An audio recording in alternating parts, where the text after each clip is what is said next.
Hello friends, আগের দিন একটা ভিডিওতে বলেছিলাম আমার যে বড় অ্যাকুরিয়ামটা রয়েছে সেই বড় অ্যাকুরিয়ামের জল ইমিডিয়েট পাল্টাতে হবে মিনিমাম 50 লিটার, কারণ জলটা খুব একটা ভালো কন্ডিশনে নেই। তো সেই জন্য আমি ভেতরে যে পাওয়ার ফিল্টারটা ছিল তার অনেকগুলো স্টেপ ছিল এবং অনেক লম্বা দেখেছিলে, তো সেই পাওয়ার ফিল্টারটা আমি ওয়াশ আউট করেছি। আর একটা বলে রাখি, আমি যে মিডিয়াগুলো ওয়াশ করেছি অবশ্যই কিন্তু অ্যাকুরিয়ামের জলে, নতুন জলে নয়, তাহলে কিন্তু যেটুকু ব্যাকটেরিয়া ছিল সব কিন্তু মারা যাবে। তো এইখানে দেখো 5টা সেপারেট করেছি। এখন এইটা ভিডিওটা পুরো লাস্ট পর্যন্ত দেখবে, কারণ ক্যানস্টার ফিল্টারও কিন্তু একই রকমভাবে তোমাদের সাজাতে হবে, না হলে কিন্তু ফিল্ট্রেশন তোমরা ভালোভাবে পাবে না। এইটা হচ্ছে নিচের পোর্শনের অংশটা, কারণ নিচ থেকেই ময়লাটা বেশি টানে, তো সেই জন্য আমাকে কি করতে হবে, নিচের পোর্শনটা কিন্তু বেশি ব্লক করলে হবে না, ব্লক করতে হবে কিন্তু বেশি নয় নিচে। আর এখানে কিছু অ্যানোবিয়াস আমি এনেছিলাম, আমার যে বকুরটা রয়েছে সেই বকুরটাতে 2-1টা জায়গায় লাগাবো। আর কিছু অ্যানোবিয়াস দেখো খুলে গেছে, সেগুলোকে রিপেয়ার করব। আর অ্যানোবিয়াসের পাতাগুলো একটু ব্রাউনিশ হয়ে গেছে, মানে শ্যাওলা পড়েছে, সেগুলোকে ক্লিয়ার আপ করব।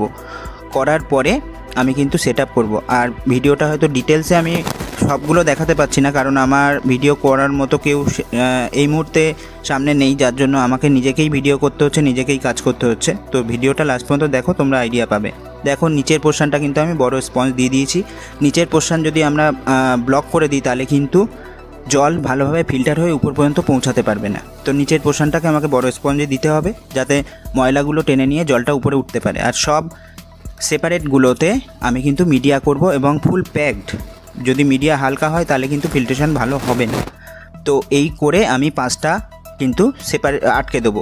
আর মাথার যে পোর্শনটা একদম টপে থাকবে সেটা হচ্ছে, দেখো তোমরা দেখতে পাবে লাস্টের যে পোর্শনটা, সেটাতে ছোট স্পঞ্জ থাকবে এবং একদম উপরে থাকবে ফাইন কটন প্যাড, যাতে একদম পরিষ্কার জলটাই উপরে উঠে ফিল্টার দিয়ে, পাওয়ার ফিল্টার দিয়ে বেরোতে পারে। এই সেম প্রসেসটাই কিন্তু ক্যানস্টার ফিল্টারে সাজাতে হয় মিডিয়াগুলো, তবেই কিন্তু ফিল্ট্রেশন ভালো পাওয়া যায়, নাহলে কিন্তু জল ঘোলাই থাকবে। তো আশা করি ভিডিওটা দেখে তোমরা বুঝতে পারছো। দেখো আমি এবার এগুলো পুরোটাই সেট আপ করেছি, করে তোমাদের দেখাচ্ছি। এখানে অনেকগুলোই স্টেপ রয়েছে। আর এটা কেন করলাম, আমার নেট ব্যাগটাও ছিল না, মিডিয়াগুলো নেট ব্যাগের মধ্যে দিয়ে দিলাম, আগে নেট ব্যাগ ইউজ করিনি। এইটা আমার পুরোটা সেট আপ হয়েছে। আর এটা দেখো অলরেডি রেডি হয়ে গেছে, গাছ আটকানো বলো আর রিপেয়ার বলো সেগুলো কিন্তু সব হয়ে গেছে। তো অ্যাকুরিয়ামের জলটাও পাল্টেছি, দেখো 50 লিটার জল পাল্টেছি, মানে 2টো ড্রাম পাল্টেছি জল। আর এই হচ্ছে কন্ডিশান। তো মাছ সবই ঠিক আছে। এটাই ছিল বলার আজকের ক্যানস্টার ফিল্টার বা এমনি ফিল্টারে মিডিয়া কিভাবে সাজাবে।